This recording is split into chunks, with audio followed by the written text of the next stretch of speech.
Welcome to the Great Detectives of Old Time Radio. From Boise, Idaho, this is your host, Adam Graham. If you have a comment, email it to me, box13@greatdetectives.net. Follow us on Twitter at Radio Detectives and check us out on Instagram. Instagram.com/Great Detectives. If you are enjoying this podcast, please follow us using your favorite podcast software. Today's program is brought to you in part by the financial support of our listeners. You can support the show on a one-time basis at support.greatdetectives.net or become one of our ongoing Patreon supporters for as little as $2 per month at patreon.greatdetectives.net. Well, now it is time for this week's episode of The Adventures of Sam Spade. The original air date, March 9th, 1951, and the title is The Spanish Prisoner Caper. The National Broadcasting Company presents The Adventures of Sam Spade, Detective.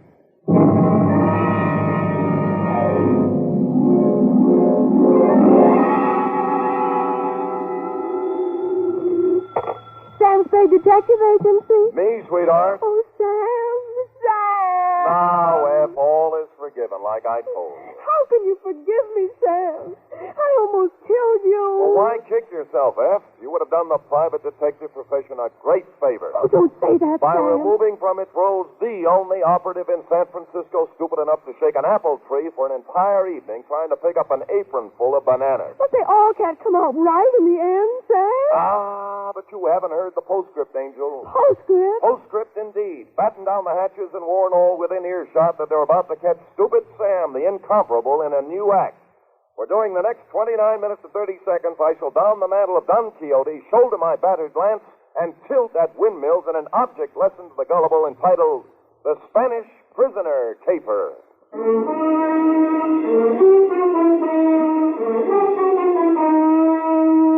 Transcribed for NBC, William Spear, radio's outstanding producer-director of mystery and crime drama, brings you the greatest private detective of them all in The Adventures of Sam Spade.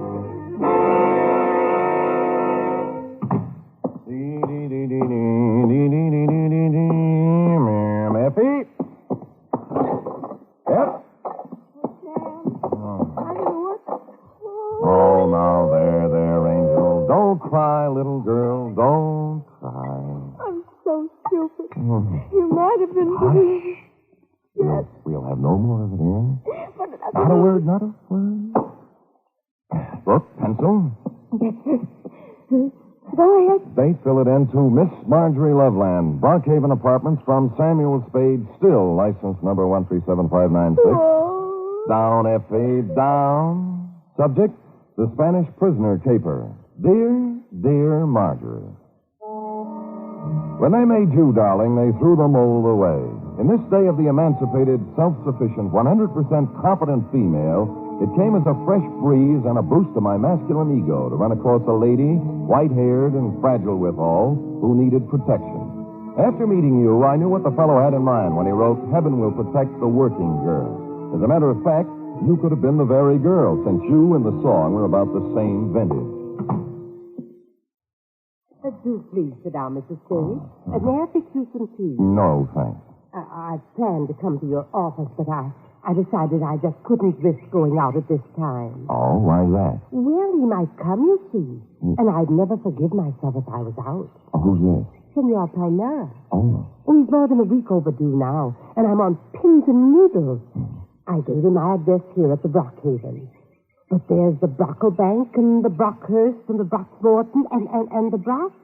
It would be so easy for him to become confused, being a stranger in town. Well, I'm a native. I'm confused myself. Well, I thought perhaps you could locate him. He should be back from Mexico by now with Don Luis. Luis. Dear me, so many things could happen to them. Walking the streets with all that money. What money?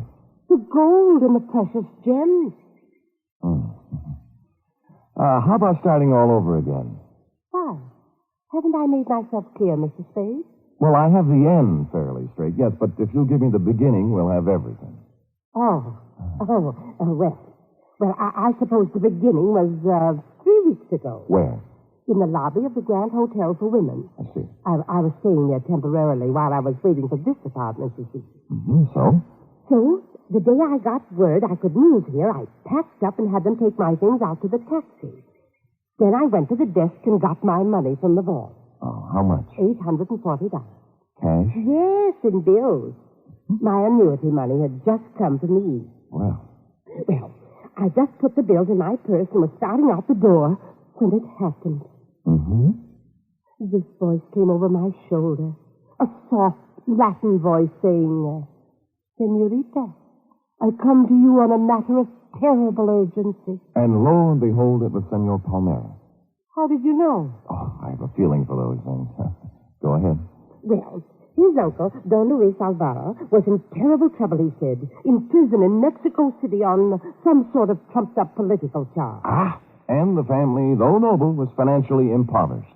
Yes, except... Except for a casket containing the family jewels and an assortment of priceless heirlooms, all hundreds of years old, hand-wrought of the finest virgin gold. Mr. Spade, however... Said caskets and its precious hoard being hidden away in a secret place known only to Don Luis. All he needs is a paltry $840. It was 1,000. I went to the bank. A paltry $1,000 to bribe a jail official, and presto, Don Luis goes free, unearths the casket, and rewards you with an ample share of the family treasure. Mr. Spade, you've talked to Senor Palmera. Nope. How badly do you need the dough? Need it? Why, good heavens, Mr. Spade.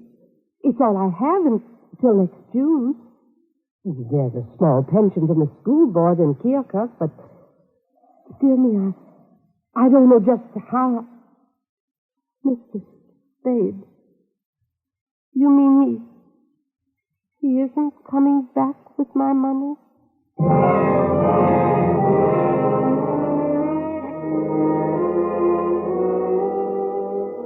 The truth of the matter, Marjorie, was that you'd fallen for the Spanish prisoner's swindle. A hoary old chestnut that goes back to the day of P.T. Barnum and before. But you look like if I gave you an honest answer, you'd dissolve into tears. And as I said, I was in one of my heaven and Spade will protect the working girl moods, so I made up a dishonest one. Mr. Spade, will... I'll try and look him up. Maybe it's all a terrible misunderstanding. Oh, good.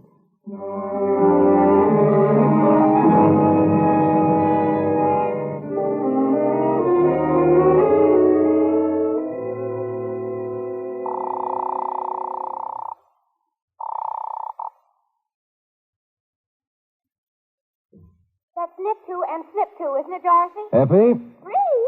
What'd you say? Miss Perrine. Oh, Sam Spade Detective Agency. Mr. Spade is... This is Mr. Spade, charming one. Oh, Sam, I'm sorry. Yes. Dorothy's here, and I'm trying to learn to knit Argyle socks. Oh, fine. Drop all stitches and look in the file for me, will you? I remember getting a circular a while back on a con man who was running the Spanish prisoner around here. What would it be under, Sam? Spanish prisoner? Con games, obsolete. Get out the file. Oh, just a minute. It's Sam, Dorothy. Count those stitches while I look in the file. Confidence game. Oh, here. You told me to knit to and slip to, I'm sure. Sam! Yeah? I found it. His name's Pedro Rodriguez. Rodriguez? There's no address, but it says he habitually associates with somebody named Lolita Montoya. Sounds Spanish. Slightly. Any address for her? 615 Mason Street. Fine. And that's all there is, Sam. Oh, golly, I'm so mixed up with these darn Argyles. Well, what's so tough about that? You ought to try it sometime. What row are you on? 27. Knit 3 and slip 1, she says, and I... She's wrong. Knit 2, slip 1, knit 1, pass 1, and knit 1. You got it? Sam! How versatile! Nothing at all. I've been going out with a gray lady.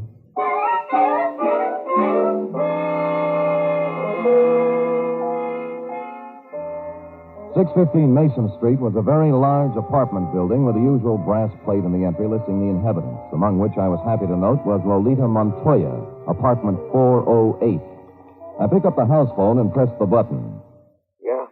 Telegram for Lolita Montoya. Lolita isn't here. Lolita? My Lolita? Who is calling? Just a telegram, Pop. Stick it in the box, eh? Money order. Somebody has to sign for it. But it may be important. I will take care of it, understand?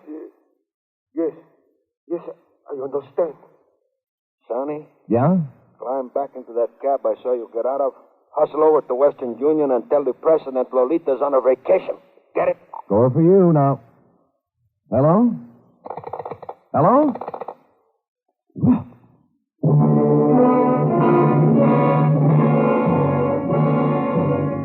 Nothing daunted, I punched a few bells until one of the less suspicious tenants gave me the front door buzz, walked in, and took the automatic elevator to the fourth floor. Or I should say toward the fourth floor, since halfway between the third and fourth, she quit cold. The elevator, that is, but there are devices for such things. I pushed the button marked emergency, and it took me only 50 minutes to get out, assisted by the janitor, the manager, and 12 tenants. The doors on the fourth floor, it seemed, had been carelessly pried open and held that way by a magazine carelessly stuck in the crack. Continuing my stealthy approach to 408, I found my man and his pal had somehow sensed I was coming and run off without stopping to close the door. The apartment was filled with cigarette smoke and not much else, a bed, an empty dresser, and a table on which were one pot half full of foul black coffee, a little pointed gadget that looked like a nut pick, and a handful of metal shavings. I was contemplating what connection, if any, this had with your missing $1,000 when... Yeah? This is Stuyvesant, Pedro. I just wanted to inquire how everything is coming along, if at all. See, great. How much? Well, there's 1,000. Is it good? Oh, see, boy, what do you think? Pedro, this here is joyous news. Like you said, Pedro, our Spanish prisoner is a valuable man. Huh? I must hustle over to the lighthouse and inform Lolita. The lighthouse? She has been very conscientious in the role, Pedro. Oh, see, great. It's not every girl who would sell out her grandfather so readily, Pedro. Nope. We must not take Lolita for granted. I will give it a new rumble, and we'll see you tonight at Simplex. Right? See, right. Au revoir, Pedro. Au revoir? Well, au revoir. Hooray, Spidey.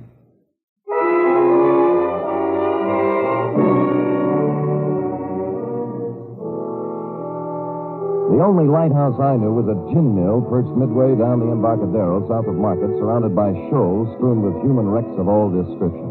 A place you might find shell game men and carny grifters, but hardly a habitat for a con man smooth enough to work the Spanish prisoner. The lighthouse keeper, who looked like he'd retired from the sea after a losing battle with Moby Dick, was bent over a pinball machine next to the door. As far as I could see by the one light in the joint, it was empty. Get up, get up. Yeah, get up, get up, get up, get up. Oh. Too bad, lighthouse keeper. Yeah, what do you have? Well, beer when you're ready. Do you know Pedro Rodriguez?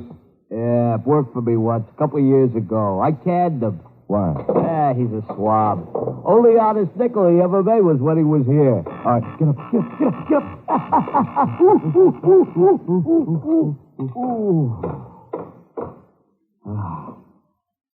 Thanks. Yeah, crooked swab is Pedro Rodriguez. He's up to something right now, if you ask me. Spanish prisoner? Oh, you mixed up with it too, huh? Nope, I just want to be. How does it go? Well, I don't know much about it, only it seems to smell. See, Pedro was sitting at the bar the other night with another swab, talking about an old Spanish jet who's going to make him $1 million. Just come over from Spade. Get up, get up, get up.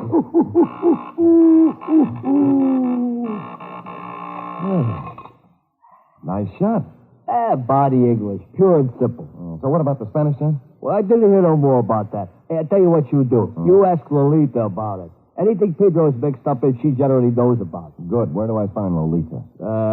Let's see. I ain't sure whether it's the third or the fourth.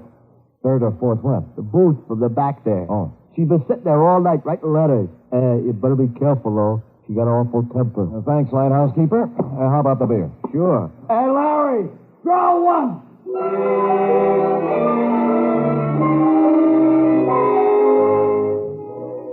So Larry drew one, and I took it down to the bar to a point opposite booth number 4, which indeed contained Lolita, a fragile little thing wearing a turtleneck sweater marked Stillman's Gin. The table was covered with writing paper, and her alabaster brow was a mass of unsightly wrinkles as she chewed the end of her fountain pen.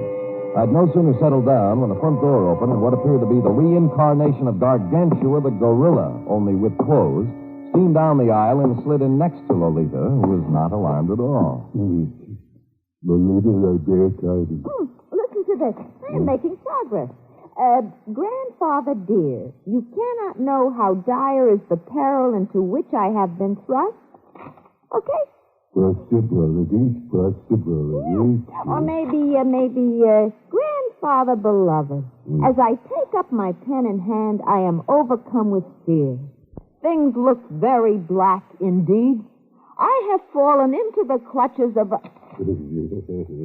Stuyvesant, what are you grinning at? I have just conversed with Pedro on the telephone. We are in. Really? Yeah. Hey, you mean no more letters? No more. Pedro is exalted. He says that... What's the matter? Are we interfering with your train of thought? What's this? No. Go right ahead. I'll just sit here and drink my beer. Wait a minute.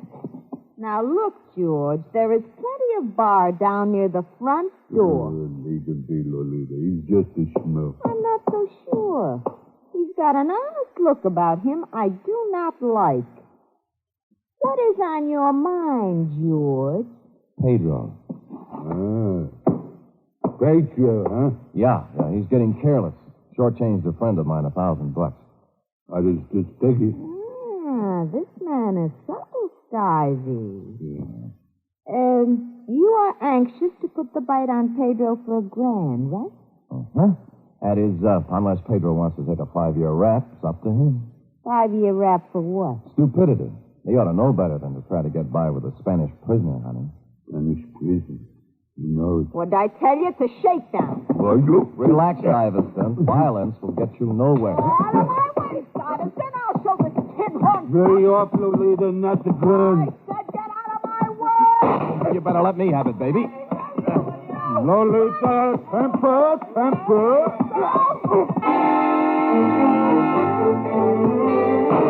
I got hold of the gun with one hand while Lolita chewed on my other one. Stuyvesant, meanwhile, catching my head under his arm like a nutcracker and kicking me in the stomach with his knee.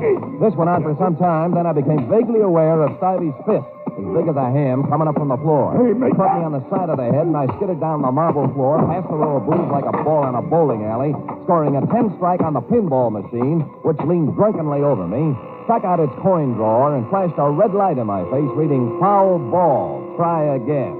Stupid me, I did.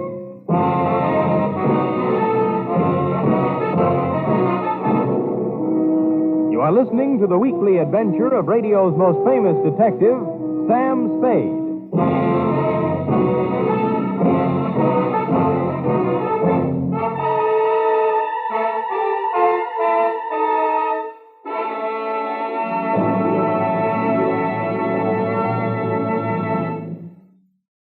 Three chimes mean good times on NBC. There's music and mystery tomorrow on NBC. For music, your hit parade brings you the top tunes in the land, as selected by you and presented by Raymond Scott's Orchestra, Eileen Wilson, and Snooky Lanson. For mystery, Herbert Marshall stars as the man called X, an intrepid adventurer in international intrigue who travels to all corners of the world. Wherever there is danger, romance, and mystery, there you will find the man called X.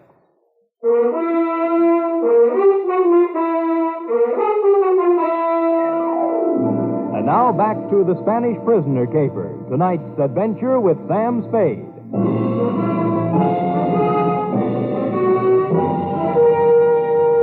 I came to with my head jammed between the brass rail and the bar next to what proved to be the lighthouse keeper's left shoe, parked as always in front of the pinball machine. Larry, that's up front. Oh. Get up.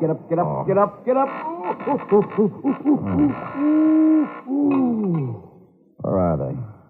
Top hole's all filled with 3 balls to go. Congratulations. How about Lolita and the Meg? Oh, Deb. All right, get up.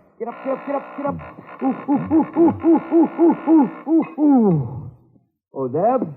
Took off, blast them. I had 780,000 points run up, and they had to go and throw you at the machine, cause a tilt. And Larry!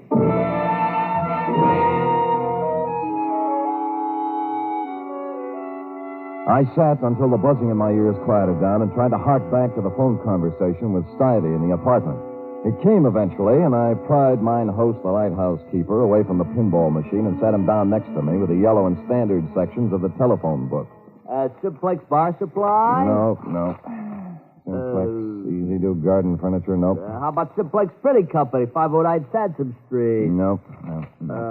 Simplex Office Files. Simplex Service Station, 12th... No. Well, how do you know, mate? There's 42 Simplexes in this book alone. You find one that sounds like the front for a con operation, I'll buy it. Simplex Cleaners, nope. Simplex Associates, nope. What's that? Nothing suspicious. Simplex Associates. Business opportunities, investments, gold, oil and mining securities, marked cards, loaded dice, and Las Vegas real estate. Nothing. Well, that just sounds like it might be a possibility, though.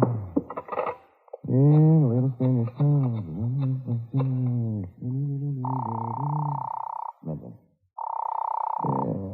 Homicide, Dundee. Hey, Sam Dundee, do me a favor, will you, pal? What? Run across the hall and check the bunco files. There's an outfit called Simplex Associates. Well, what's it about? It was started out as a con game. A grifter took my client for $1,000 on a Spanish prisoner. Spanish prisoner? Yeah. Well, what's that got to do with me? Call Bunko yourself, Sam. They're closed down at this time of night, Dundee. Be a sweetheart now, I'm will no you? sweetheart. I'm a homicide lieutenant, and I don't run a service agency for private detectives. Unless there's a corpse in it, you can take your business elsewhere. Dundee, look. Hold it, will you? I can't hold it. I got to... Lolita, where is she? Where is my... I got him. Put him down on the floor. The couch at the back. No, don't move. Easy. There. That's it. Lolita, I know she's here. They must free her. You must call the police and... Free her? Why was Pedro holding her? To make me do this thing, this terrible thing. And I have done it. But you must stop him now. He will let my Lolita go now. Then you must stop him. Millions of pesos in my honor. You must. Where is he? Simplex. He's in a bad way, mate. Not anymore. He was an aristocrat, thin face, silver hair, and the look of a bourbon. It stopped me, Marjorie, because here it was, just like your Senor Palmera told you. The nobleman in the ragged clothes and dangling from one of his ankles the broken chain of a leg iron. In short, the complete Spanish prisoner. Here all day. Dundee, it's legitimate now. You've got your corpse.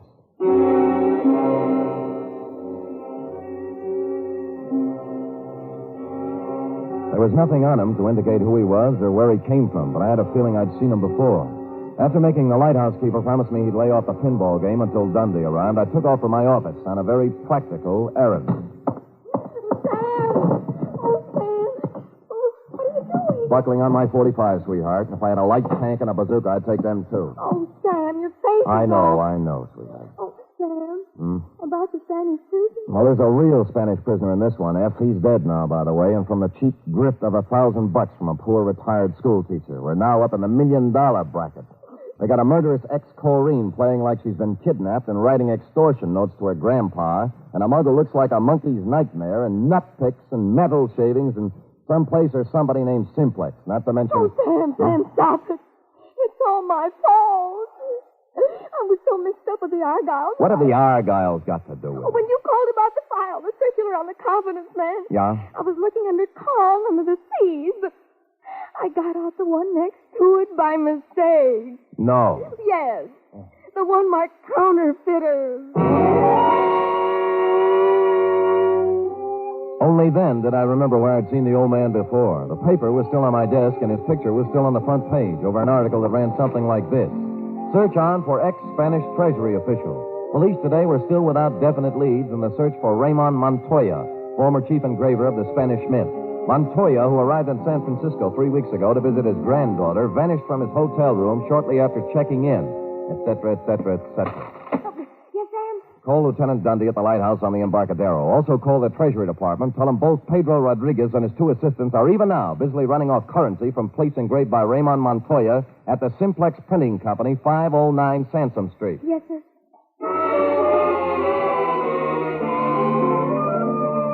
Mexican pesos it was, by the basketful. And and the Treasury dicks agreed it was a happy thing for Mexico that Raymond had kept his engraver's tool on the right side of the law up to now. As to the matter of your Senor Palmera and his Spanish prisoner, I had excusably, I hope, lost my enthusiasm. And so it was, Marjorie, that I walked into the Palace Hotel lobby a couple of hours later to call you. Yes, sir? I'd like some nickels to phone, please. Why, sir. Shall I? No. They're phony Mexican bills. Oh, dear. Dear me. Oh, good heavens. You shouldn't show money around like that. I just stuck them in my pockets forever and forgot to turn them over to the Treasury. Here we are. Here's the dime. Yes, sir. And here you are. Thank you. Hey, senor, you dropped some big money. Keep it. Huh? Yeah. Put these back in my pocket.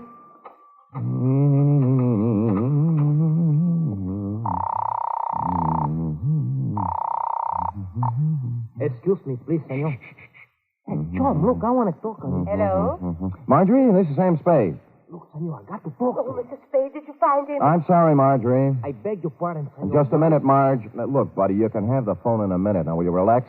You mean my money is gone? I'm afraid so, Marge. It's an expensive lesson, but it's worth it if you remember, honey. From now on, never flash your money in public places. Senor, please. I'm almost through. Will you wait a minute? And never trust strangers, Marge. The world is full of sharks looking around for easy, middle-aged ladies with bankrolls. But he seemed so honest, Mr. Spade. That's the trouble. The way he came up to me and said, Senorita, I come to you on a matter of terrible urgency. I know. He saw your bankroll, Senor, and he I come figured... to you on a matter of terrible urgency. Figured you look like an easy mark, Marge, so...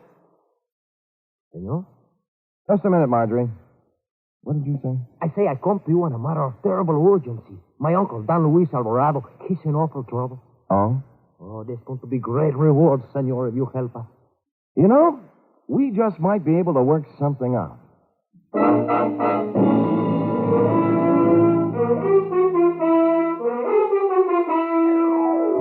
Well, Marjorie, he had $1,358, from which I deducted your $1,000 enclosed herewith, plus $58 representing my standard retainer.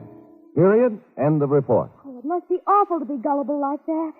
Dear, sweet little soul. Yes. Imagine her falling for a transparent swindle like that. You know, that's one thing I've learned from you, Sam. Oh? I have my savings in a real good, solid thing. What's that? An avocado mine. An avocado mine? Where? In Nome. That's in Alaska, you know. Mm-hmm. Well, nevertheless, and notwithstanding, go type that up.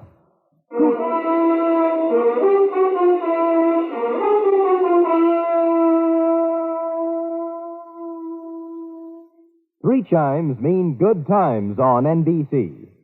For something new about the Army, hear the Phil Regan Show every Sunday on NBC. Coming from a different service base every week, Phil Regan brings you songs and fun and brings prizes to talented GIs. It's an exciting newcomer in your Sunday chime lineup on NBC. And Sunday also means Cary Grant and Betsy Drake as Mr. and Mrs. Blanding.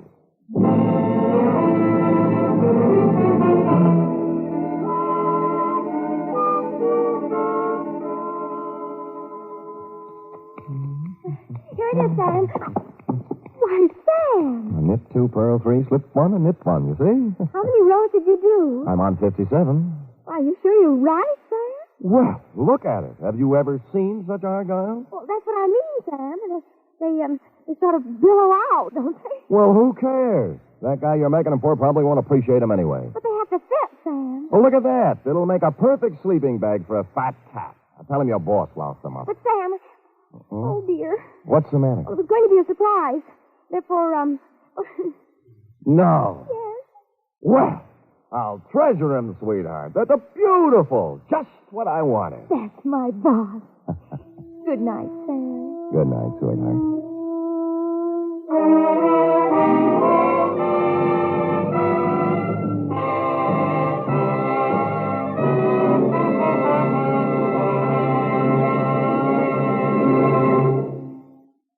Tonight's transcribed adventure of Sam Spade was produced, edited, and directed by William Spear.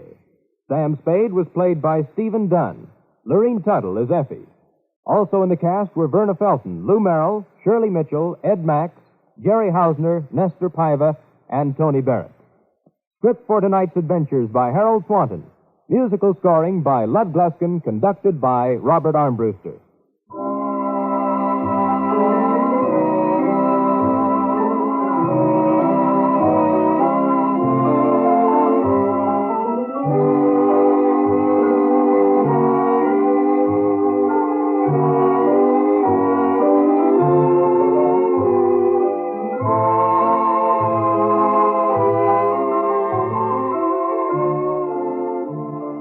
Join us again next week, same time, for another adventure with Sam Spade. For more mystery excitement tomorrow, it's The Man Called X on NBC.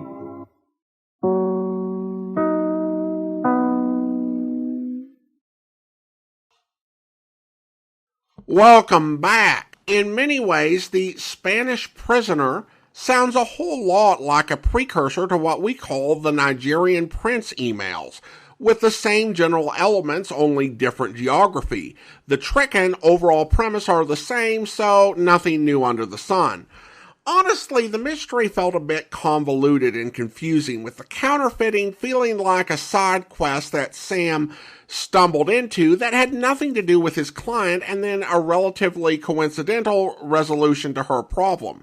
Still, I think the storytelling and the performance made this an interesting listen. One odd thing I've noticed about some of these stories from the early 1950s, particularly on NBC and, Sam Spade, Tales of the Texas Rangers, Dangerous Assignment, is that there seems to be a weird variation with the end credits. Often on Spade, we only get Dunne and Tuttle, and then on other episodes, we'll get a prominent guest character actor like Wally Mayer. But here we get a full cast list, and you'll hear those same variations on the other series as well. And I wonder what is going on with that. Was it a matter of staying within the time slot? For example, if the story runs a few seconds shorter, they can...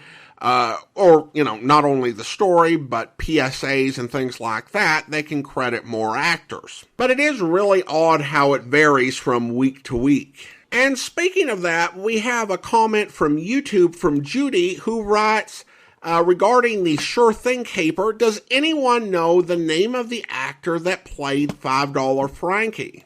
I do not. I'm not the greatest at identifying radio actor voices. I'm better than I used to be, but you have so many performers, and they often have variations in different voices they do.